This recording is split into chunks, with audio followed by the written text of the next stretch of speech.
Allora, benvenuti ragazzi, benvenuti a un nuovo video di questa serie di episodi, vlog episodi dove vi racconto un po' quello che faccio, rispondo alle vostre domande. E oggi sono appena stato in un cantiere piccolino, una cosa abbastanza banale, cioè la costruzione di una tettoia esterna in legno. E allora ragionavo comunque sul fatto in realtà, cioè, la banalità è una cosa, nel senso che non esiste, perché comunque i progetti, come ti ho detto anche probabilmente altre volte, che siano piccoli, che siano grandi, che siano enormi, la qualità e la cura con cui bisogna farli è sempre la medesima, perché ovviamente si parla sempre comunque, soprattutto in ambito strutturale, di sicurezza anche delle vite umane.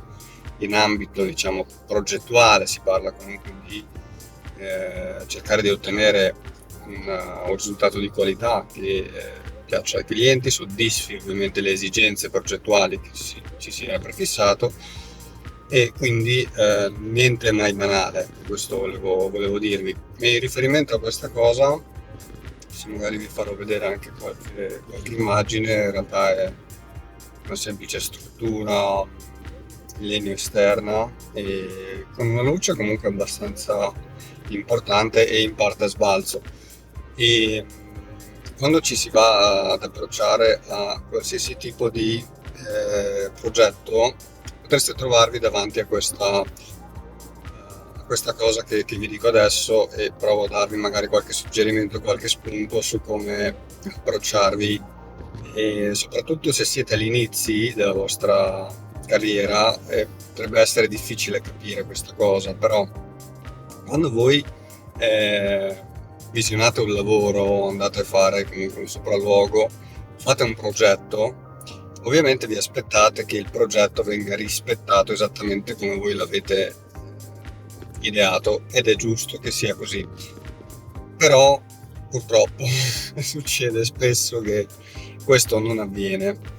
E allora la domanda che uno potrebbe farsi, soprattutto se magari è ai suoi primi lavori, è: ma cosa devo fare? Cioè, gli devo dire che non va bene? Gli devo dire che devono togliere tutto e rifarlo? Gli devo dire che devo essere stra super mega fermo sulla mia posizione? Allora, la risposta, perlomeno il consiglio che vi do io, perché non è una cosa semplice da approcciare, è che voi dovete essere sicuramente tranquilli e dovete trovare un compromesso tra la vostra tranquillità, che vuol dire il fatto che ovviamente quello che voi avete progettato sia conforme alle normative, sia ovviamente verificato nei confronti di quello che delle azioni che avete idealizzato, ipotizzato e applicato, ma allo stesso tempo esiste una forte parte di buon senso che deve essere applicata, soprattutto in questo mestiere, perché spesso, quasi sempre, si va in cantiere e ti hanno messo una cosa al posto di un'altra, e quella trave lì l'ho fatta un po' più corta, e quel bullone l'ho messo di questa dimensione invece che no. Allora, essere completamente, diciamo, l'ingegnere, passatemi il termine stronzo della situazione, che dice no, quello lo togli, quello lo rifai, quello... Allora, per alcune situazioni ci sta, bisogna farlo, perché quando hai davanti una persona che non ti ascolta, fa di testa sua e vuole avere ragione, allora in quel caso lì l'unico modo per farglielo capire è quello, cioè allora, quella cosa lì l'hai fatta male, la rifai, altrimenti io non ti certifico il progetto, mi sollevo dall'incarico, eccetera. Però quando dall'altra parte è una persona comprensiva che ti chiede le cose, che cerca di ragionare con te, o però comunque ha fatto una cosa per cui c'è possibilità di trovare un rimedio, si deve provare a trovare un compromesso. Il problema qual è? Che spesso, soprattutto quando si è giovani, si viene presi un po' con leggerezza, no?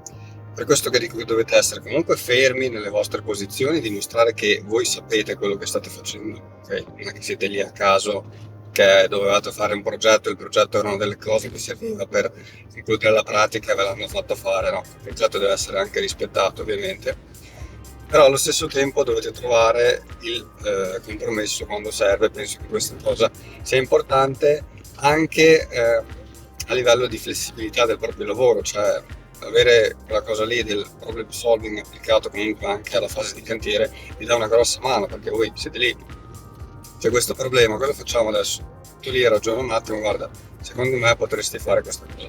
E altra cosa che vi dico, eh, non date per scontato anche i consigli degli altri, cioè anche se siete in cantiere e avete davanti l'impresario, il muratore, cioè a volte loro hanno tanti di quegli anni di esperienza che vi possono anche dare dei consigli su alcune cose e si valutano insieme. Quante volte ho trovato la soluzione perché è arrivato un suggerimento da parte di una persona che le dice guarda io di solito faccio questo oppure io farei questo e si fa.